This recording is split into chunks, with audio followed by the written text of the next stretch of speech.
Bonjour les filles, comme je vous avais dit dans le courriel que je vous ai envoyé ce soir, je vais refaire le numéro en vidéo pour pouvoir vous l'expliquer sans l'erreur par rapport à la masse molaire. Donc ici, dans la masse molaire, j'ai pas marqué le 168, j'ai vraiment marqué 3 fois la masse molaire de notre CaO. Donc là, ça devrait aller mieux, même si tout à l'heure, les proportions restaient valides. Donc, on a notre équation balancée. Là, j'ai sorti les éléments, les informations qu'on connaît à partir du balancement d'équation. Donc, les coefficients nous donnent le nombre de moles de chaque réactif et de chaque produit. Et on peut savoir la masse impliquée par rapport au nombre de moles. Donc, si on a 3 moles de CaO, ben on va utiliser 3 fois la masse molaire de cette substance-là. On nous avait aussi dit dans le problème qu'on a 84 g de CaO et 30 g d'aluminium. Puis on veut savoir la masse de chaque réactif qui va être utilisé. Donc, étant donné qu'il va falloir faire deux calculs, moi je vous propose de commencer par savoir combien de moles d'aluminium on va utiliser si on utilise le 84 g d'oxyde de calcium au complet. Donc, première étape, ce serait de savoir combien de moles on a de CaO pour pouvoir comparer les moles avec des moles. Donc, on a une masse de 84 grammes. On prend la masse molaire. Donc, la masse molaire ici, c'est de 56,08. Donc, 56,08 grammes. On obtient une masse molaire, un nombre de moles de 1,5. Donc, ici, on a 1,5 moles qui vont réagir. On veut savoir avec combien de moles d'aluminium ça va réagir, ces 1,5 moles. Donc, on sait qu'on a une proportion. On va marquer notre étape. Donc, combien de moles d'aluminium? Donc, on sait qu'on a 3 moles de CaO qui vont réagir avec 2 moles d'aluminium. Donc, 2 moles d'aluminium. Puis, en laboratoire, on aurait seulement 1,5 moles qui peut être utilisé. Donc, combien de moles on va avoir d'aluminium? Donc, on va faire notre produit croisé. On va avoir 1,5 moles de CaO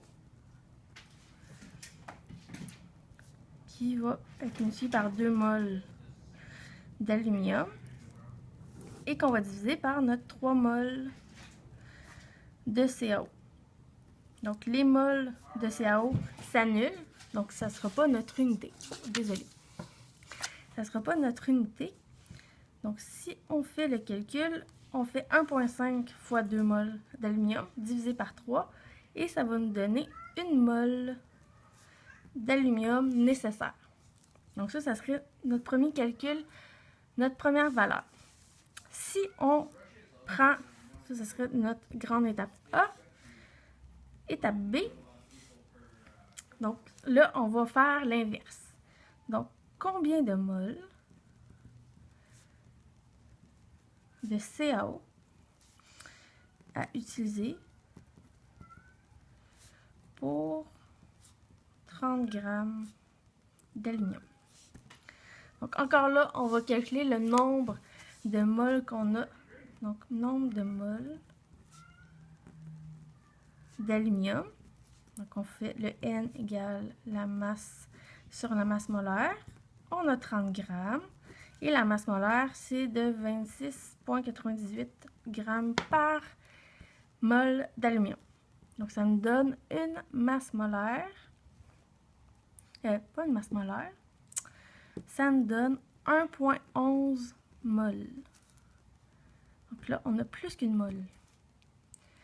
Alors que pour 84 grammes, on a besoin d'une mole. Donc, si on a plus qu'une mole, ça veut dire qu'on ne peut pas utiliser l'ensemble de la masse de notre aluminium, étant donné que ça va prendre un plus grand nombre de moles que 1,5.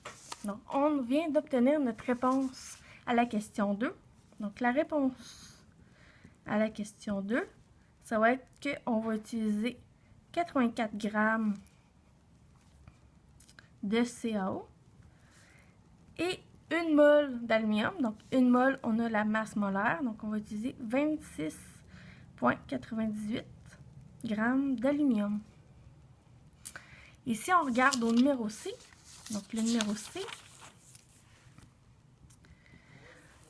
C, on vous demandait détermine le réactif qui est en excès, donc en surplus. Donc notre réponse, on l'a, c'est notre aluminium. Puis on pourrait même calculer la masse qui est en excès. On sait qu'on a au départ 30 g de disponible, mais on va utiliser seulement une mole. Donc on va utiliser le 26,98 g qui représente une mole. Donc on va avoir un excès de 3,2 g. Donc en excès de 3,02 g. Donc là, on vient de répondre à la question B et à la C.